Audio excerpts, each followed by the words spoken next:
ಜಟಕ ಬಂಡಿ ಏನೇನ್ ನೆನಪಿದೆಯೋ ಎಲ್ಲ ಹೇಳ್ತೀಯಲ್ಲ ನನಗೆ? ಹೇಳ್ತೀನಿ ಮೇಡಮ್. ಸ್ಕೂಲಿಗೆ ಅವಳು ಊಟ ಕೊಡ್ತಾಳೆ ಮೇಡಮ್, ಬಾಕ್ಸ್ ನನಗೆ ಮಾತ್ರ ಹಾಕೊಡಲ್ಲ, ಅಲ್ಲೇ ಹಾಕಿಸ್ಕೊಂತೀನಿ ಹೇಳ್ತಾಳೆ ಮೇಡಮ್. ಜಿಮ್ದಲ್ಲೆಲ್ಲ ಇಸ್ಬೇಕು ಬರ್ತಾಳೆ ಮೇಡಮ್, ಸತ್ತೋಗ್ಲಿ ಅಂತ.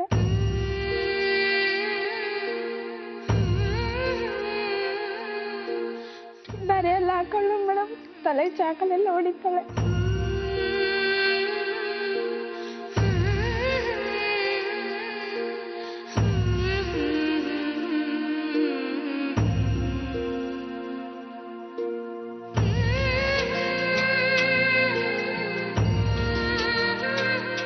ನಮ್ಮ ಅತ್ತನ ಮನೆಗೆ ಹೋಗಂಗಿಲ್ಲ, ಅದಕ್ಕೂ ಹೊಡಿತಾಳೆ ಮೇಡಮ್.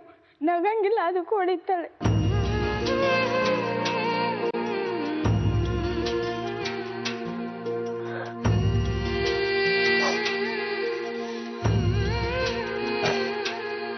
ಅವ್ರ ಮಗಳಿಗೆ ಮಾತ್ರ ಬರ್ತಡೇ ಮಾಡ್ತಾರೆ ಮೇಡಮ್, ನನಗೆ ಮಾತ್ರ ಬಾಳಲ್ಲ.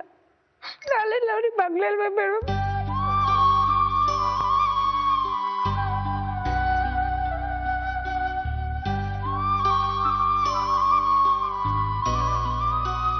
ಏನಂತಮ್ಮ? ಮೇಡಮ್ ತುಂಬಾನೇ ಕಷ್ಟ ಕೊಡ್ತಾಳೆ ಮೇಡಮ್. ಅವಳು ಕೊಟ್ಟ ಕಷ್ಟ ಇನ್ನೊಬ್ರು ಇದ್ರೆ ಯಾರು ತಡ್ಕೊತಿರ್ಲಿಲ್ಲ ಮೇಡಮ್, ಅಷ್ಟು ಕಷ್ಟ ಕೊಟ್ಟಿದ್ದಾಳೆ.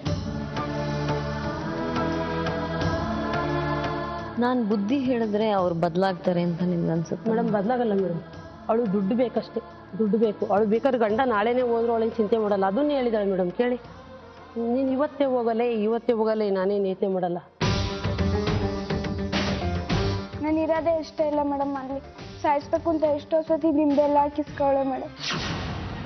ಬಂದು ಹೇಳ್ತಾ ಇದ್ದು, ನನ್ನ ಜೊತೆ ಹೇಳಿರಿ, ಇವತ್ತು ಹೇಳಿರಿ, ಮತ್ತೆ ಸಾಯಂಕಾಲನೇ ಹೋಗಿ ಕೇಳ್ತಾ ಇದ್ದೆ, ಈ ಥರ ಎಲ್ಲ ಮಾಡೋದು ಸರಿನಂತ ಯಾರು ಹೇಳಿದ್ದು ಕೇಳು, ಇದ್ರಿಗೆ ಕೇಳ್ಸೋ ನೋಡಿ, ಇವ್ರು ಮಾತೇ ಹೇಳ್ತೇವೆ.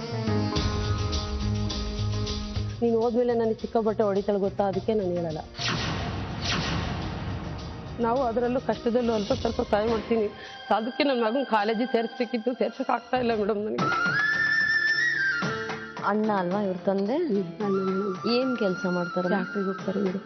ಫ್ಯಾಕ್ಟ್ರಿಗೆ ಹೋಗ್ತಾರೆ, ಸಂಬಳ ಎಲ್ಲ ತಗೊಂಡೋಗಿ ಹೆಂಡತಿ ಕೈ ಕೊಟ್ಬಿಡ್ತಾರ? ಏನಾಗಿತ್ತು ಇವ್ರ ತಾಯಿಗೆ? ಏನಾಗಿತ್ತು? ಡೆಲಿವರಿ ಟೈಮಲ್ಲಿ ಪ್ರಾಬ್ಲಮ್ ಆಗಿತ್ತು ಮೇಡಮ್, ಒಂಥರ ಪಿಡಿಸ್ತಾರ ಬಂತು ಮೇಡಮ್. ಬಿಡಿಸ್ತೇವೆ, ಡೆಲಿವರಿ ಆದ್ಮೇಲೆ ಬಿಡಿಸ್ತಾರ ಬಂದಿದ್ದು ಉಳಿಲಿಲ್ಲ ಮೇಡಮ್ ಅವರು.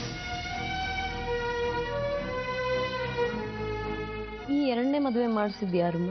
ನಮ್ಮ ಮನೆಗೆ ಮಾಡ್ತಿರೋ ಮೇಡಮ್, ನಮ್ಮ ತಂದೆ ನಮ್ಮ ತಾಯಿ ಇದ್ರಲ್ಲ ಮಾಡ್ತಿರೋ ಮೇಡಮ್ ಅವರೇ. ಮತ್ತೆ ಹಿಂಗೆ ಇರಕ್ಕೆ ಸಾಧ್ಯ? ನನ್ನ ತಂಗಿ ಒಬ್ಳು ಇದ್ಲು ಮದುವೆ ಆಗ್ದಳು, ಅವಳು ಈಗ ನಮ್ಮ ಅಜ್ಜಿ ಹೇಳಿರೋ ಹಿಂಗೆ ಇರಕ್ಕೆ ಸಾಧ್ಯನಾ? ಈಗ ತಂಗಿ ಇದ್ದಾಳೆ ನೋಡ್ಕೊಂತಾಳೆ, ನಿಮ್ಮ ಅಮ್ಮನೂ ಇರೋ ತನಕ ನೋಡ್ಕೊತಾಳೆ, ವಯಸ್ಸಾದ ತನಕ ಅವಳು ಹೋಗ್ತಾಳೆ, ಯಾರೋ ನೋಡ್ಕೊಂತಾರೆ, ನಿನ್ನ ಈ ಮಗುನೂ ನೋಡ್ಕೊಂಡಾರ ಯಾರು ಅಂತ. ಇವಳಿಗೂ ತಾಯಿ ಇಲ್ಲ ಮೇಡಮ್, ಇವಳು ಸಂಬಂಧಿನೇ, ನಮ್ಮ ದೂರ ಸಂಬಂಧಿ ಏನಲ್ಲ, ಹತ್ರ ಸಂಬಂಧಿನೇ.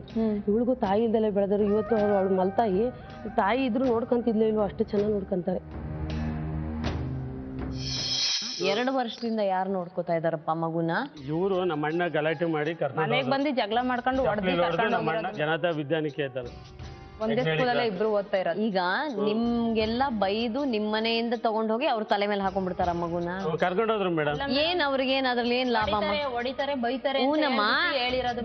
ನಿಮ್ ಹತ್ರ ಜಗಳ ಆಡಿ ನಿಮ್ ಮನೆಯಿಂದ ದೂರ ಕರ್ಕೊಂಡು ಹೋಗಿ ಅವರೇ ಒಂದ್ ಹೊಸ ಜವಾಬ್ದಾರಿ ತಲೆ ಮೇಲೆ ಹಾಕೊಂಡ್ಬಿಡ್ತಾರ. ಯಾತಕ್ಕಾಗಿ? ಏನ್ತಕ್ಕೆ ಅಂತಾರೆ, ಅದೇ ಮೇಡಮ್ ನಾವು ಹೊಡಿತೀವಿ ಬಡಿತೀವಿ ಅಂತ ಹೇಳಿ ಹುಡುಗಿನ ಶನಿವಾರ ಬಂತು ಅಂದ್ರೆ ಕರ್ಕೊಂಡು ಹೋಗೋದು, ಭಾನುವಾರ ಫುಲ್ ಅವ್ರ ಮನೇಲಿ ಕಳೋದು, ಸೋಮವಾರ ಬೆಳಗ್ಗೆ ಸ್ಕೂಲಿಗೆ ಅಲ್ಲಿಂದಾನೆ ರೆಡಿ ಮಾಡಿ ಕಳ್ಸೋದು. ಬರ್ಲಿಲ್ಲ ಅನ್ಬಿಟ್ಟು 2 ದಿವಸ ನಾನು ಒದೆ ಕೊಟ್ಟು ಕರ್ಕೊಂಬಂದೆ. ಅದೇ ಒಂದಾಗಿ ನಮ್ಮ ಅಣ್ಣ ಚಪ್ಪಲಿ ಹೊಡೆದು ನನ್ನ 3 ಜನ ತಂಗಿಯರು ಬಂದು ಸುಮ್ನೆ ಮಗು ಓಡ್ ಹೋಗ್ಬಿಡುತ್ತಾ? ಸುಮ್ನೆ ಓಡಾಗಲ್ಲ ಮೇಡಮ್, ಹೇಳಿಕೆ ಮಾತು ಕೇಳಿ ಅವ್ರು. ಯಾರು ಹೇಳಿಕೆ? ಈಗ ಬಂದರು ಸರಸ್ವತಮ್ಮ ಅಂತ ಅವರು ಬೆಂಗಳೂರಿಗೆ ಬರೋದಕ್ಕೆ ಮುಂಚೆ ನಮ್ ಜೊತೆನೆ ಇದ್ದಿದ್ದು. ಇವಾಗ ಅವ್ರು ಬಂದು 5 ವರ್ಷ ಆಯ್ತು. ನಾವು ಬಂದು ಏನ್ ಅವ್ರಿಗೆ ನಿಮ್ ಬಗ್ಗೆ ದ್ವೇಷ? ಅವ್ರಿಗೆ ದ್ವೇಷ ಏನು ಅಂತಂದ್ರೆ ಅದೇನೆ, ಇವ್ರು ಚೆನ್ನಾಗಿ ನೋಡ್ಕೊಳಲ್ಲ ಮಾಡಲ್ಲ ಅಂತ ಹೇಳಿ ಹುಡುಗಿಗೆ ಹೇಳ್ಕೊಟ್ಟು ಈ ತರ. ಹೂನಮ್ಮ, ನಿಮ್ ಬಗ್ಗೆ ದ್ವೇಷ ಏನು? ಹಾಗೆ ಹೇಳ್ಕೊಡಕ್ಕೆ ಕಾರಣ ಇರ್ಬೇಕಲ್ವಾ? ಏನ್ ಕಾರಣ? ಏನ್ ನಿಮ್ ಬಗ್ಗೆ ಸಿಟ್ಟು ಅವ್ರಿಗೆ?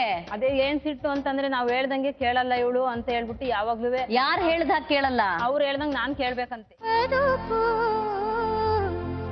ಜಟಕ